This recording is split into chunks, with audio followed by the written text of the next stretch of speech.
آگے فرمایا وَإِذَا مَرِضْتُ فَهُوَ يَشْفِينِ، اللہ وہ ہے جب میں بیمار ہو جاؤں گا تو اللہ مجھے شفا دے گا۔ کون دے گا شفا؟ ارے شفا کس کے ہاتھ میں ہے؟ میرے پیارے بزرگ دوستو، ہم اللہ کی طرف نہیں بھاگتے بیماری کے وقت، غیر اللہ کی طرف بھاگتے۔ حالانکہ بیماری پریشانی کے وقت حکم ہے کہ ہم لوگ صدقہ کریں اور ہم لوگ نماز پڑھیں۔ نماز پڑھیں، نماز کا حکم ہے۔ کون نماز پڑھتا ہے؟ جس کا یقین ہوتا ہے نماز پر۔ کون صدقہ دیتا ہے؟ جس کا یقین ہوتا ہے صدقہ سے بیماری کے ٹلنے کا۔ صدقے سے آگے بیماری نہیں پہنچ سکتی۔ داؤ امراضکم بالصدقہ، حدیث میں ہے، اللہ کے حبیب صلی اللہ علیہ وسلم فرمایا داؤ امراضکم بالصدقہ، اپنی بیماریوں کا علاج کراؤ صدقہ کر کے، صدقہ دے کر۔ کون دیتا صدقہ؟ 5000 بیماری میں اٹھا رہے ہیں، 10 روپے کا صدقہ کیا مطلب ہے؟ 1000 روپے کا صدقہ ہونا چاہیے۔ 1000 روپے کی دوائی خرید رہے تو صدقہ بھی اس کے اعتبار سے ہونا چاہیے۔ بڑی بیماری تو بڑا صدقہ، جتنے روپے ڈاکٹروں کو دیتے ہیں اسی کے اعتبار سے ہمیں صدقہ کرنا چاہیے۔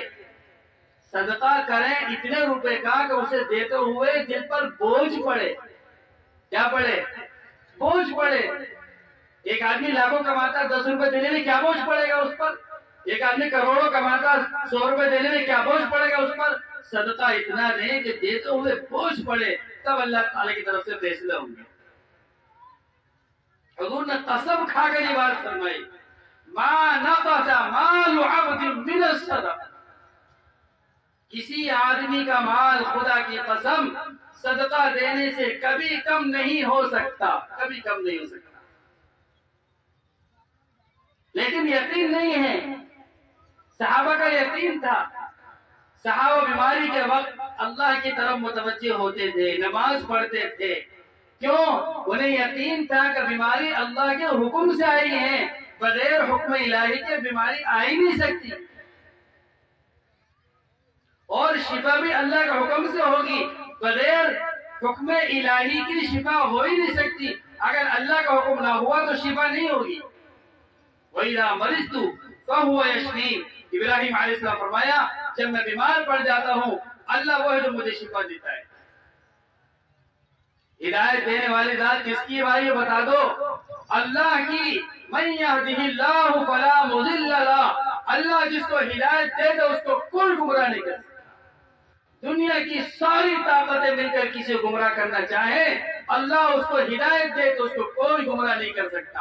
مَن يَهْدِهِ اللَّهُ فَلَا مُضِلَّ لَهُ، آگے فرمایا وَمَن يُضْلِلْهُ فَلَا هَادِيَ لَهُ، اللہ جس کو گمراہ کر دے اس کو کوئی ہدایت نہیں دے سکتا۔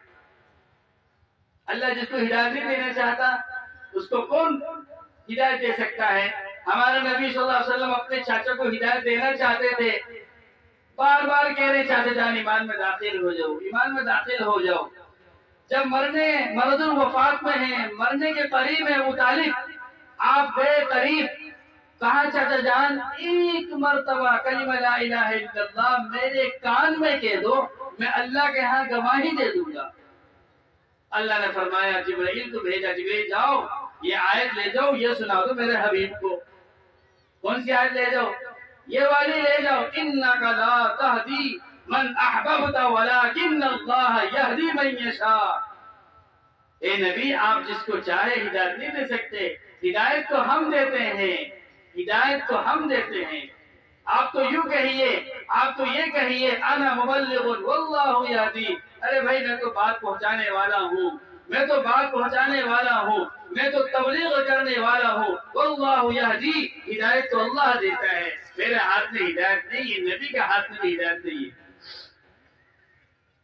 حدیث قدسی میں ہے، ہمارے نبی صلی اللہ علیہ وسلم اللہ تبارک و تعالیٰ کے شان نقل فرماتے ہیں، فرمایا یا عبادی، اللہ تعالیٰ فرماتا ہے یا عبادی، اے میرے بندو، کلکم ضال الا من ہدیتہ فاستہدونی اہدکم، اے میرے بندو سب کے سب تم گمراہ ہو، سب کے سب تم ہدایت سے ہٹے ہوئے ہو، صراط مستقیم سے ہٹے ہوئے ہو،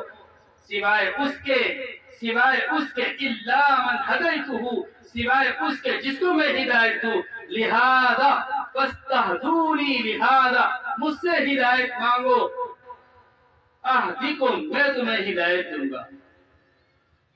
اس لیے ہم مانگتے نہیں مانگتے اللہ تعالیٰ سے ہدایت، بھائی مانگتے ہیں کب مانگتے ہیں بتاؤ، کب مانگتے ہیں؟